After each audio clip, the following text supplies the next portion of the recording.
We're going to talk about both sects that you find in the New Testament and then just one real quick one that you don't find, but that did exist. The beginning of all of these different religious groups of the Jews. You could fairly say that we're going to be talking about denominationalism this morning, but it's denominations in the Jewish religion. So the beginning of all of these sects, I think we can make it very, very simple. What brought about the beginning of all of these different Jewish denominations? We've already talked about it before, so it's not going to be anything that's brand new to you. What essentially brought about all of these different Jewish denominations, if you will? The influence of Hellenism. You can trace virtually everything back to the influence of Hellenism. This was their reaction to it. And you go back through history and you study reactions, and you can see sometimes where reactions go off the track. It starts as something good. It definitely has good ideas behind it, but it goes wrong because it doesn't actually follow what the will of God is. Ultimately, all of the different sects of the Jews exist because Hellenism came along. Sometimes we just have world events, and those world events cause people to have to make a choice. And that could easily happen in 2025. You have to hold to the will of God and do the will of God. The Jews, as we'll see, some of them most definitely did not. Okay, we're going to begin, of course, with the most prolific one. That's the Pharisees. The Pharisees are mentioned 100 times in the New Testament. The Pharisees are mentioned 100 times in the New Testament. And that is far and away the most extensive one that's mentioned. So the Pharisees are mentioned. It is thought that the Pharisees came around in the time of Jonathan, 160 to 143 BC, in the Maccabean revolt, again, as a direct result of Hellenism. They are first mentioned by name in the reign of John Hyrcanus. He was 135 to 104. So again, it doesn't really matter when they came because there's not a lot of difference between those two dates. We know that they came around in the aftermath of the Maccabean revolt. They kind of waned in their power. They came out, then they kind of waned in power, but they came back. We mentioned a female leader of the Maccabean revolt, Salome Alexandra. They actually had kind of a resurgence under her. So what could you say about the Pharisees? What's the word Pharisee mean? It means separated one. Normally, what would you think? So if I told you that Pharisee means separated one and it came along during the Maccabean revolt, what would you, very naturally say? Separated from the Greeks. But a lot of people think that Pharisee meant that they were separated from the common people. And that wasn't the case at all. They were separating themselves from the influence of Hellenism. Really, back during those days, the opposition party was referred to as the Hasidim. In the New Testament time, it becomes known as the Pharisee. Now the Pharisees are kind of the beginning of Orthodox Judaism that we have now. So in looking at a lot of these different pictures, honestly, between all of the different religious groups are going to remind you a lot of each other. There's not a lot of dress in difference in dress between these religious groups. Lots and lots and lots of film productions have been done, either television or full-length film, have been done about Jesus and the life of Jesus. Now there's one that's apparently, I've not watched it, but there's one right now that's just really, really hot. What is it?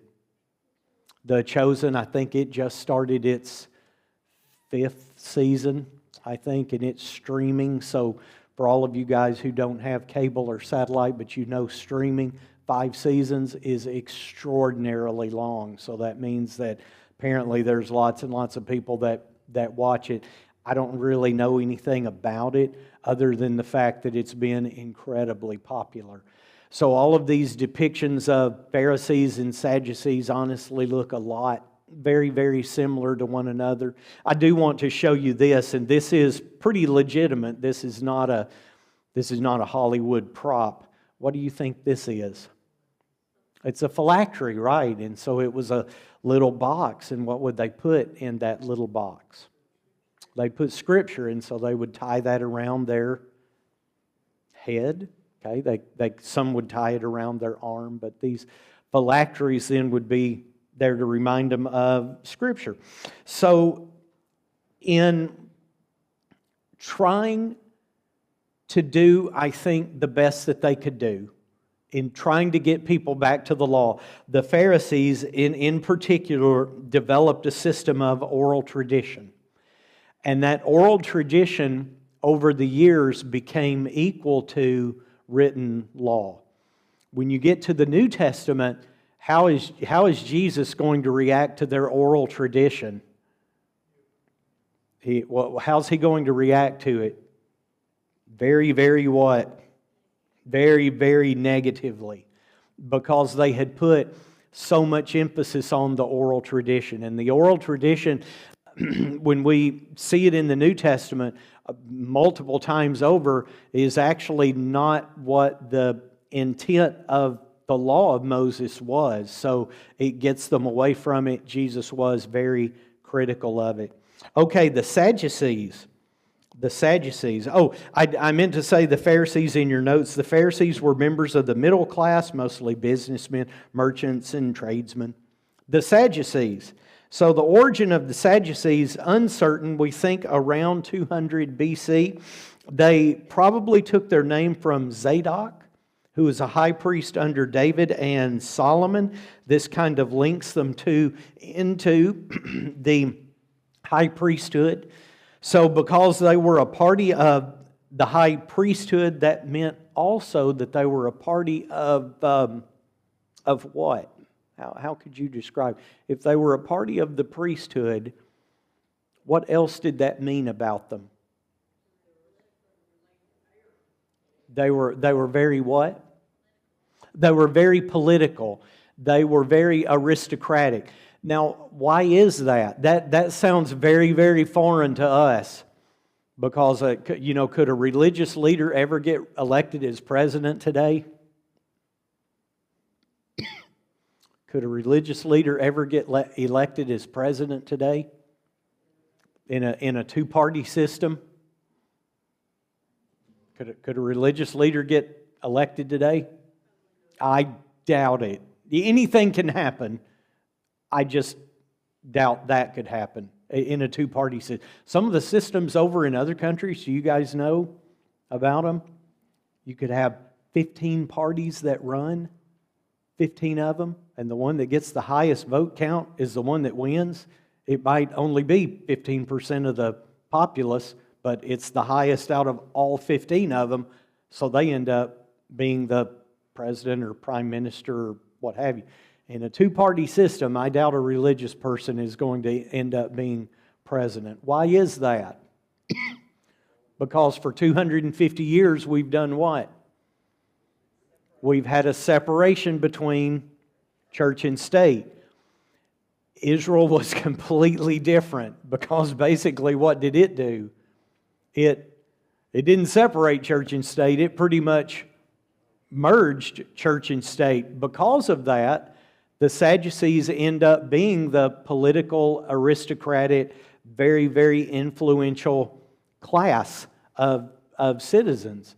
They were considered to be very aloof, whereas the Pharisees were merchants and tradesmen. They were the party of the people. The Sadducees were very different. They looked at themselves as kind of being above the populace. Some of the pictures that again, represent the Sadducees and the way that they particularly dress. The religion of the Sadducees is very different. I wish that I knew where to kind of dive deeply into the fact of, here's a religious party that kind of comes apparently from the lineage of all of the priests and takes their name from David and Solomon's high priest in their time, and yet when you look at them religiously, their beliefs are so what? They're so what? They're so off the beaten path. So what did the Sadducees not believe in? Because really it's easier to define what they didn't believe in than what they did. They didn't believe in what? They didn't believe in the resurrection. They didn't believe in the spirits. They didn't believe in the angels. They had no real positive religious system. And for the life of me, I've never seen a good explanation as to why they ended up being that way. They're only mentioned, believe it or not, they're only mentioned 14 times in the New Testament.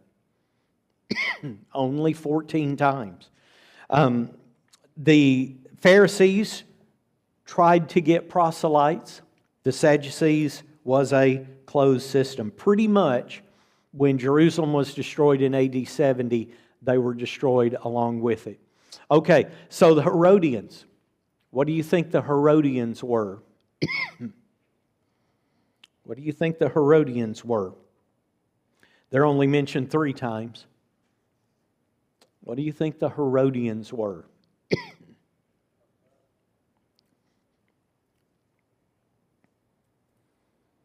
So if you think about Hellenism, then you can kind of boil it down to you're either with it or against it. So the Herodians, what do you think their position was? The Herodians supported it. They believed that the future of Israel lay in doing what? Accepting it, in going along with the Herods, who there were several of them, as I showed you last week. So several Herodian rulers, they gave in to the culture of the time. They were, I have here, they were more of a political party than a religious sect. Excuse me. And again, thought that the future was in going along with the Herodians. Just some of the photos that I have of them. Again, all these religious groups look very similar to one another, but you can see some of the differences here, slight differences. Now, moving a little bit forward, excuse me, we have the Zealots. So, think of the Herodians. What did the Herodians believe? The Herodians wanted to They wanted to go along with Roman rule. What do you think about the Zealots? They rejected it.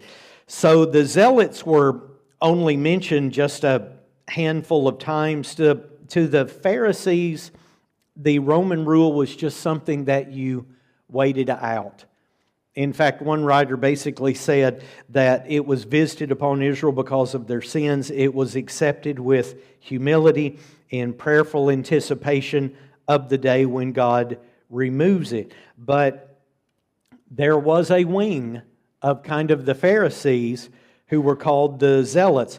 They first came up in Judas of Galilee in AD 6, and they believed that only God had the right to rule them.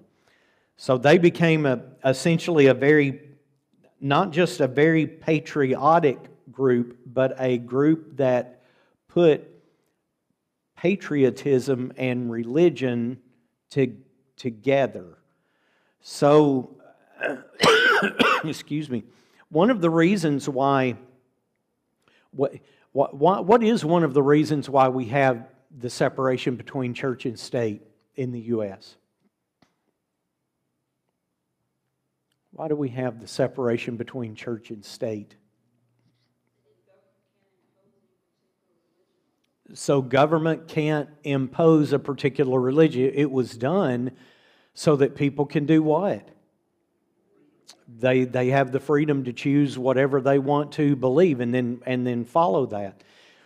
Well, and you can look around the world and see where the exact opposite has been done. So usually when the exact opposite has been done, what happens?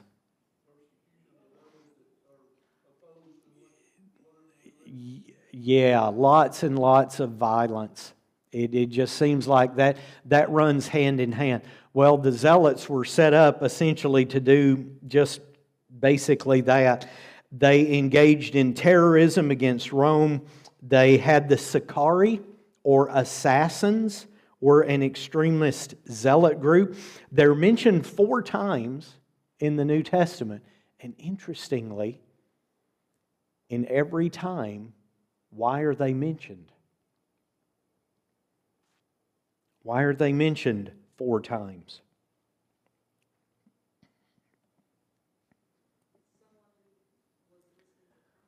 Why are they mentioned 4 times?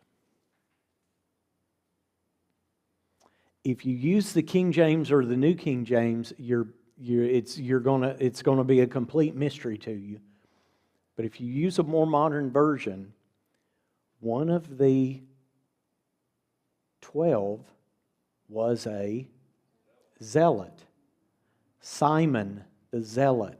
Now, for whatever reason, if you use the King James Version or the New King James Version, Simon was a what? Does anyone remember? This is obscure. If you know this, you get the gold star for the morning. The Canaanite. Simon the Canaanite. But Simon was a zealot. And it's mentioned that way. His name is appended that way in all 4 of the lists of the apostles, Matthew, Mark, Luke, and Acts. So apparently, there were even some who had apparently formerly had belonged to this zealot class and then had become an apostle. Okay, so let's talk about some of the sects, a couple of the sects that aren't in the New Testament, but are very, very important. And this is most definitely the one, the Essenes. So does anyone know what the Essenes were?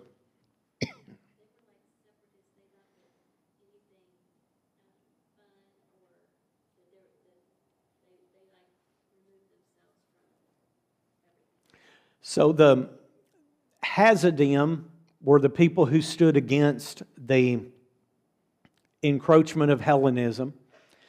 Pretty soon with the Hasidim, you had the development of the Pharisees, but kind of developing along with it, you had the development of the Essenes.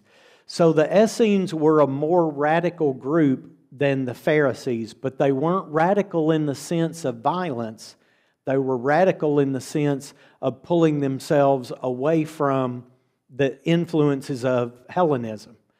In essence, what kind of people were the Essenes? The idea today, where you have men and women who want to be fully devoted to God and only devoted to God, you pull them into a what? You pull them into a what?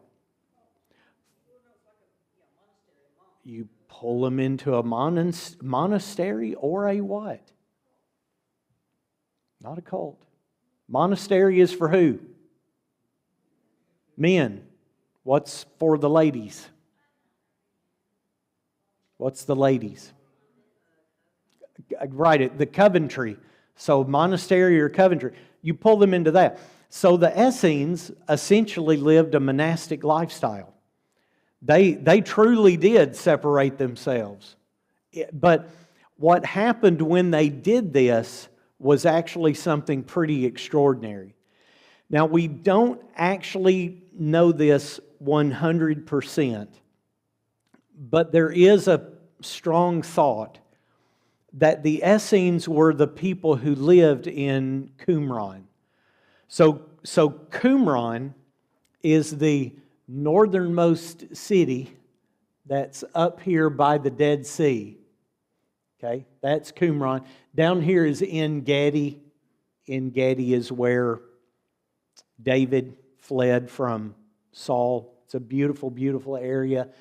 Down here at the southern end is Zoar. So traditionally, that's where we think Sodom and Gomorrah lay. But up here, way up here, is Qumran. So does anyone know what happened at Qumran? The Dead Sea Scrolls were found in a cave, and it looked just like this cave. I used to know, I'm going to say there were somewhere between 10 and 15 caves. And inside the cave there was a shepherd, and one of his animals got into one of the caves. And so he took a rock and he threw it in the cave, probably thinking that he could just scare the animal back out. And he heard something plink and break. So when he goes in, he finds that there were all of these jars. And in the jars, what were in the jars? There were scrolls. So what were on those scrolls? What were on those scrolls? That's a little bit of a trick question, because literally everything was in the scroll. I mean, you're talking over 1,000 different scrolls. Everything. I mean, there's receipts for transactions on some of them. But on some of them, what were there? Every Old Testament book except, does anyone know which one wasn't there? Esther. Esther. There was a complete roll of Isaiah. It's actually on display in Israel now, in Tel Aviv. But these were monumental to Bible study. Does anyone know why they were so important? What year were they found, by the way? 1947, just after World War II ended. Why were they so important?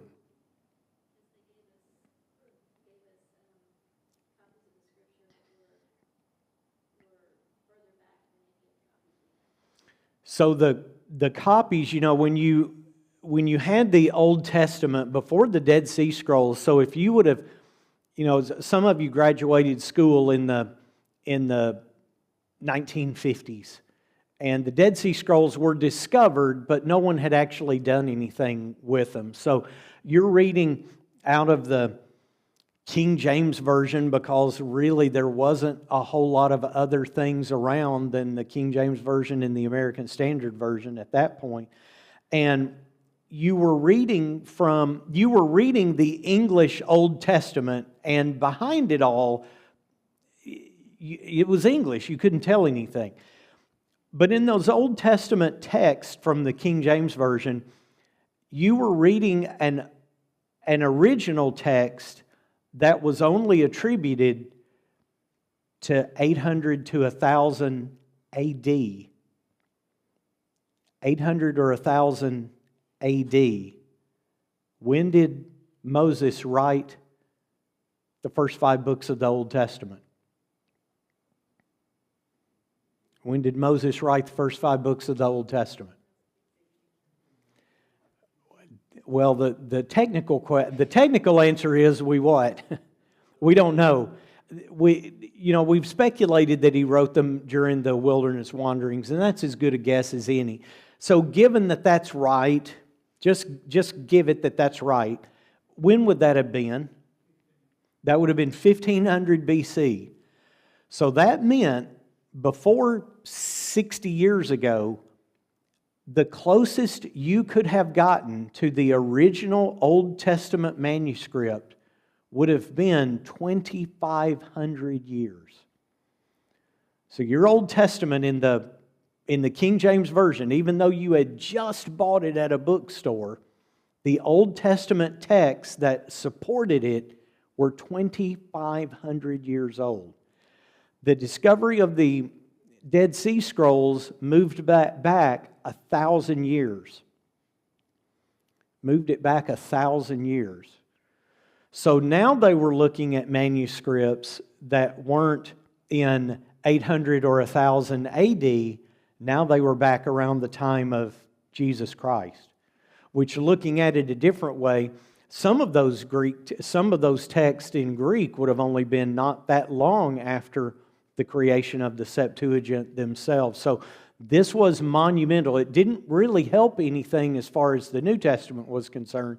It all helped the Old Testament, and it was, again, just something incredible for the Old Testament. And as they started digging more into kind of the Qumran community, you had the scriptoriums, where they would literally do what? Copy Scripture. And they were meticulous about it. They were meticulous about it. I read the other day, I've got to double check this, but if they were, like the scriptorium was there, and you would have, I've explained this before, one person standing up reading and maybe 20 people in the room making copies. So that's the way you made 20 copies back then. One mistake was okay. 2 mistakes, okay. The third mistake, the whole manuscript was trashed and someone started over again. That's how accurate they wanted it to be. Now, I've got to find more verification of that before I'd actually stand up and like write it or preach it in a sermon. But knowing how technical they were, it doesn't surprise me. So the Essenes, although they weren't mentioned in the Old Testament, or they weren't mentioned in the New Testament, turn out to be unbelievably critical to support our Bibles. Okay? Here's another one. Here's another one. And these are the Zadokites. So the Zadokite sounds like it's going to come from the Sadducees, but interestingly, it doesn't. So the Zadokite work, which was discovered in 1896 in a Cairo synagogue, talked about a group which migrated to Damascus because of Hellenism. They were under the leadership of a man called the Star. That was taken from Numbers 24, verse 17, referred to as a teacher, as the teacher of righteousness. So they were under a new covenant from Jeremiah chapter 31 in Damascus under the leadership of something called a teacher of righteousness. We don't know a lot about them. In fact, if this Zadokite work had never been discovered, we probably would have known next to nothing. But it was thought that, as I put in your notes, the removal of Onias III, and I think I just briefly mentioned that during the Maccabean revolt, the removal of Onias III from the office of the high priest was the occasion for the Zadokites to move to Damascus, believing that that was the only way that they were ever going to find real truth away from Hellenism. So that is another group in the New Testament, or in the New Testament times, that is known, and that was well known. Okay, let me give you just a quick little primer here on Jewish literature, just really fast. The Hebrew Bible is called the Tanakh. It is comprised of 3 parts. From Luke chapter 24, verse 44, this is Jesus Himself saying this. What 3 parts did Jesus give to the law of Moses? The law, the prophets, and the writings. Okay? The law included Genesis, Exodus, Leviticus, Numbers, and Deuteronomy. No surprises there. The prophets included, listen carefully, Joshua, Judges, Samuel, Kings, Jeremiah, Ezekiel, Isaiah, and the 12 minor prophets. The writings included Ruth, Psalms, Job, Proverbs, Ecclesiastes, Song of Solomon, Lamentations, Daniel, Esther, Ezra, Nehemiah, and Chronicles. 24 books instead of 39 because we we divvy them up differently. But these written set of laws were incredibly important. They were, the actual names of them, let me just give you these. The Torah, the teaching. So when someone mentions the Torah, what are they referring to? Yes, the Old Testament, but what part of the Old Testament? The law, the first part, the law. Then there was also the Nevi'im, which is the prophets, and the Ketuvim, which are the writings. This was so important because as the Jews began to spread all over the world, they couldn't do what anymore? Even though the idea of Passover and Pentecost and Tabernacles were still there, it was still 3 feasts where the Jews would come and assemble.